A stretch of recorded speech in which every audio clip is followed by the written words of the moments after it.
These are the vehicles added on day 1 of the Agents of Sabotage DLC. And these are all the vehicles that are going to be in the drip feed. I'm going to showcase all of them to you now, their prices, the release order, as much as we can. And let's see what we've got to play with. This video is supported by my wonderful patrons on Patreon. Check out patreon.com/Bruffy1322 to directly support my work and find out all the perks you can get by doing so, including early car testing info and early access to videos each month. So before we get into showcasing them, a few quick things to mention. Some removed vehicles have been added back to the websites. Obviously, last year they removed a load of vehicles from the in-game websites. Some of them are back, like the 9Fs, for example. The ones that are back and available are those that now have missile lock-on jammer capabilities. So about 50 vehicles have been given missile lock-on jammer abilities that you can put on in the agency to just standard vehicles. And those vehicles that got that functionality that... Okay, now interrupting me as I'm talking.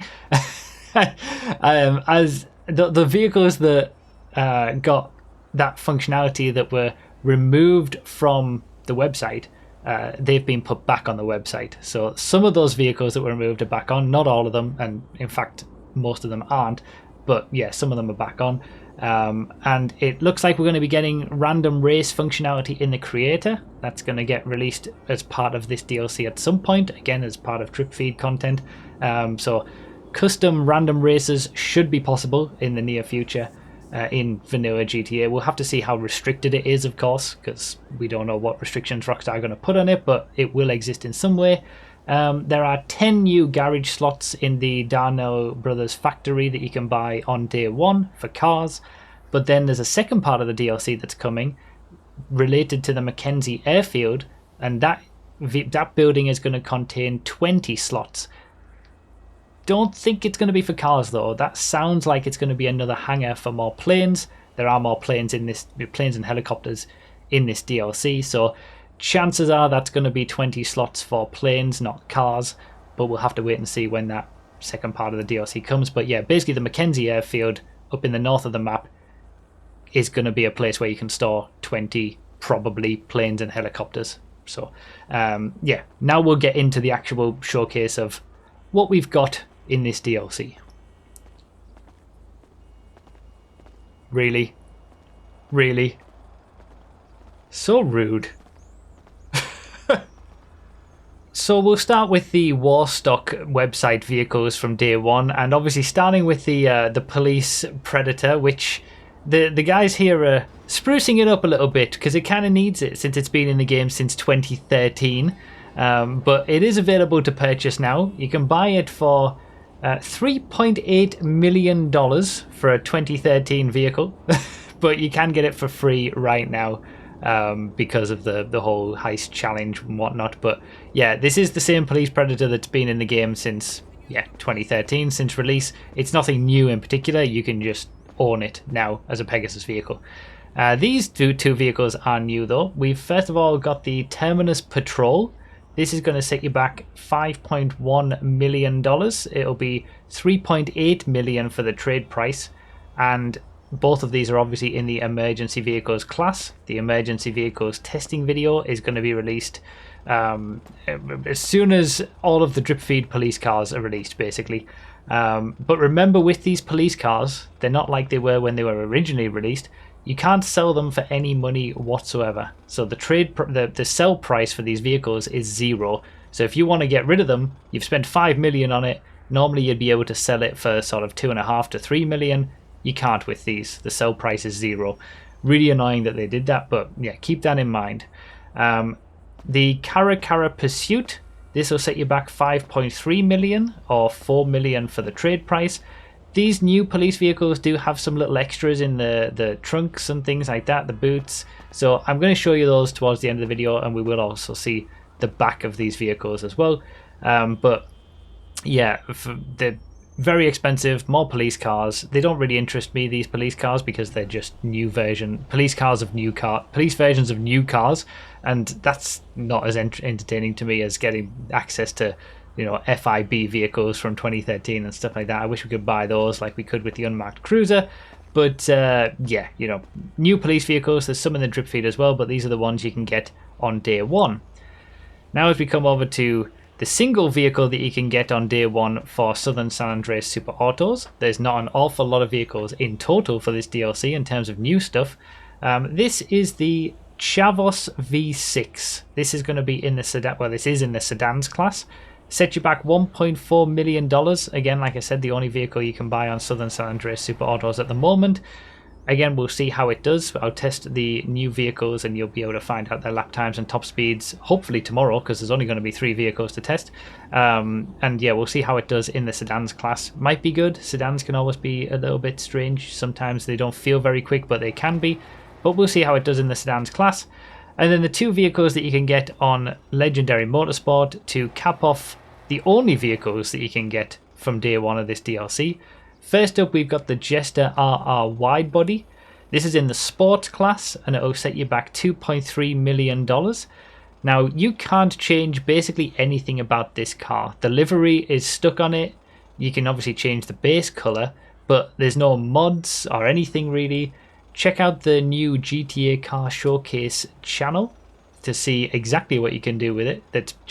I just released that yesterday, and yeah, it's a new channel that's going to showcase all the vehicles in GTA 5 and beyond. But we're going to be focusing on showcasing these cars first, so check that out if you want to see what you can do or can't do.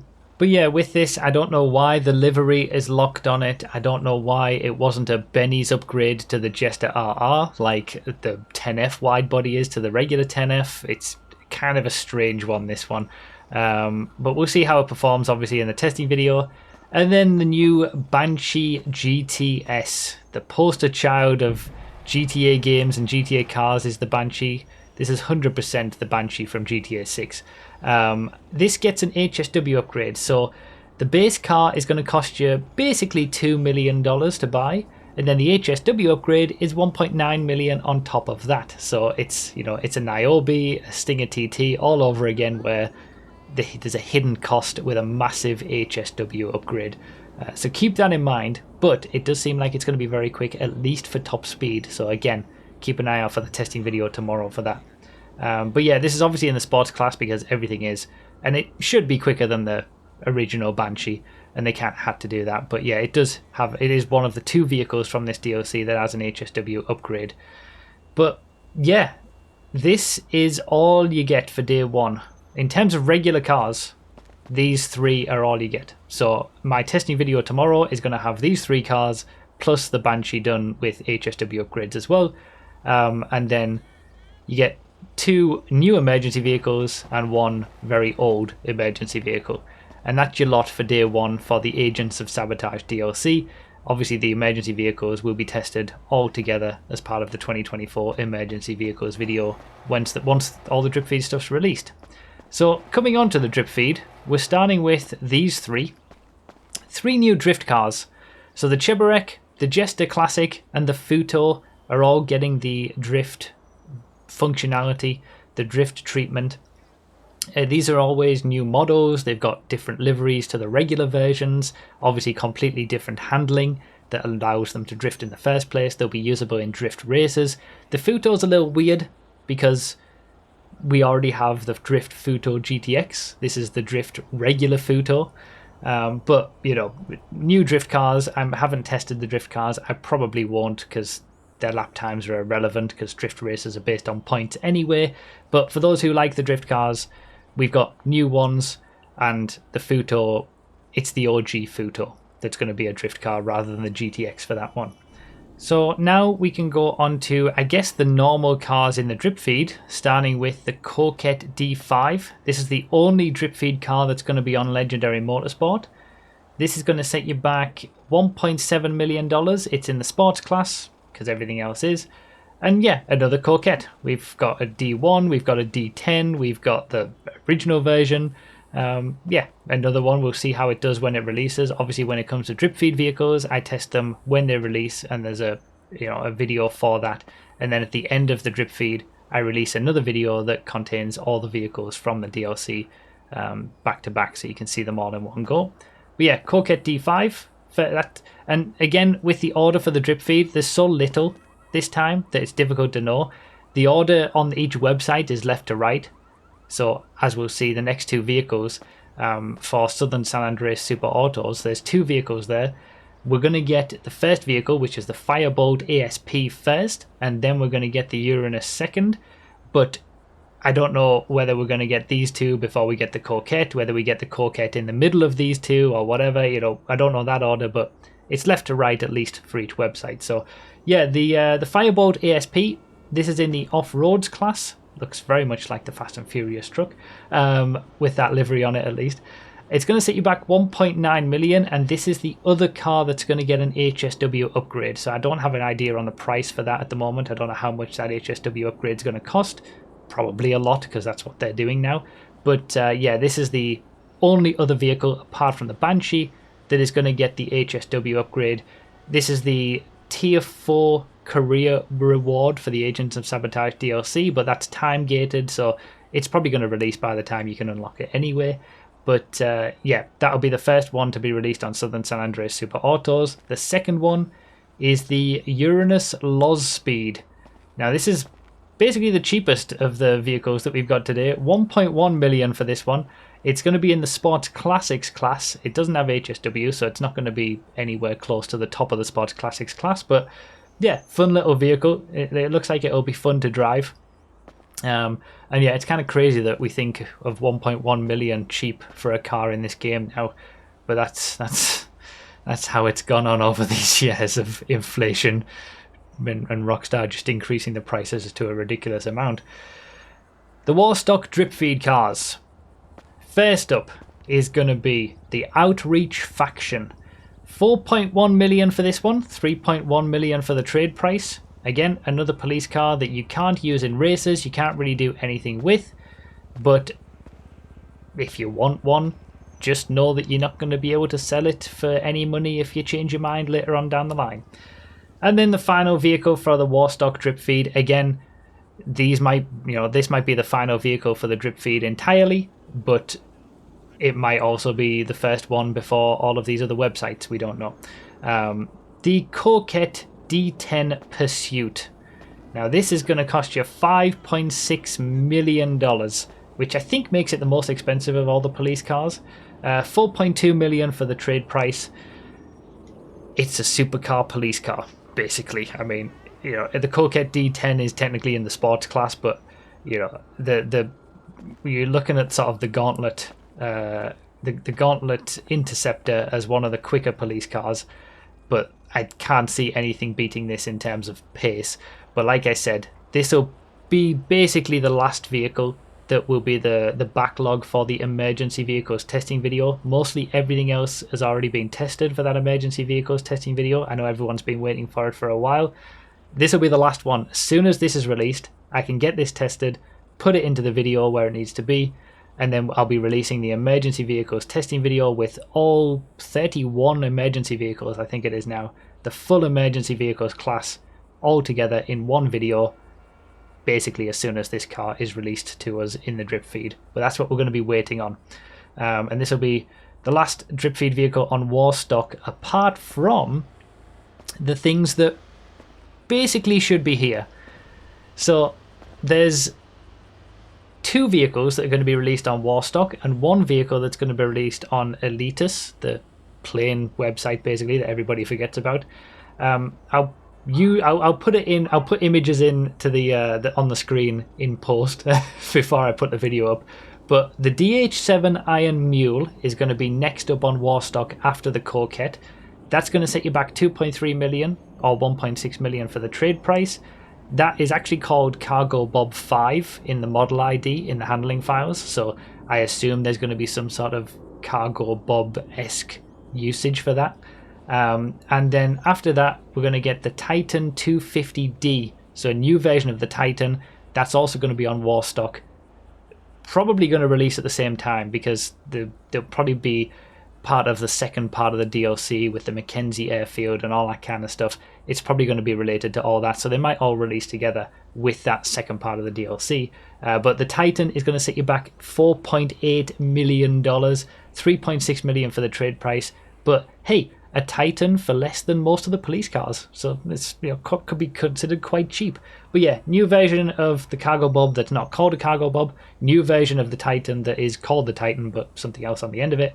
And then we're also going to get the Duster 300H. Again, probably related to this second part of the DLC. Because again, plain. A new version of the Duster. Again, these are probably straight out of GTA 6. This is the GTA 6 version of the Duster, the GTA 6 version of the Titan. But yeah, that I don't have a price for that one right now. So don't know how much that one's going to cost, but it is going to be on the Elitas website to be able to buy from there. So that's basically your drip feed. There are a few miscellaneous things to mention. And these are here. So technically, the taco van, that is going to be released before all of the other police vehicles on Warstock. So the taco van, obviously, just like the police Predator, it is the 2013 original taco van that's been in the game since release. But we are going to be able to buy it on, for some reason, the Warstock website for $345,000. Maybe we're going to get some related missions with this where you can, I don't know, deliver tacos or something like the pizza missions or whatever with the pizza boy. But yeah, the taco van is going to become purchasable, and you're going to get that purchasable before we see any of the drip feed Warstock police vehicles. Also, there's a new version of the Yuga Custom. I assume this is because it's used some way in one of the new missions. There's also a new freight car. And again, they add these new versions of existing vehicles basically because they need to change one little feature to add some functionality for a mission for the new stuff, but realistically they're identical to their previous ones. So there is technically, in the model ID, it's a Yuga 5. The original Yuga Custom is Yuga 4. Don't know exactly what the difference is between the two, but they've added a new version of it for some reason. But it's identical to the original Lamar Yuga Custom. So it's a new version of it, but we don't know really. It's inconsequential essentially. And then obviously the Terabyte as well. The Terabyte has new upgrades that you can add to it inside, and it gets the FIB livery that's unlockable through the career modes. So that's basically it in terms of, you know, in terms of regular normal cars that aren't police cars, you know, things that we can actually use in races, for example, and aren't drift vehicles. There's only 3 in the drip feed and 3 on day 1. Now that's it for what we would consider to be normal cars. So I'll be testing these 3 immediately. I'll be testing these 3 when they release, and the police vehicles will all come together in the emergency vehicles video as soon as we get that Coquette, which will be the last one to be released. So as is tradition, here are the rears of all the vehicles, because people always asked for them. Yeah, there's a few little details in some of the police cars, a few little like added extras. There's not that much going on with the Caracara, but we'll see some later on as well with the drip feed police cars. There's some fun little additions with them. But yeah, here's how they look from the back, all these cars. These are just the regular models. The Jester RR drift version is exactly the same as a regular Jester RR, so I'm going to gloss over those. Here's the Coquette D5, Firebolt, and the Uranus.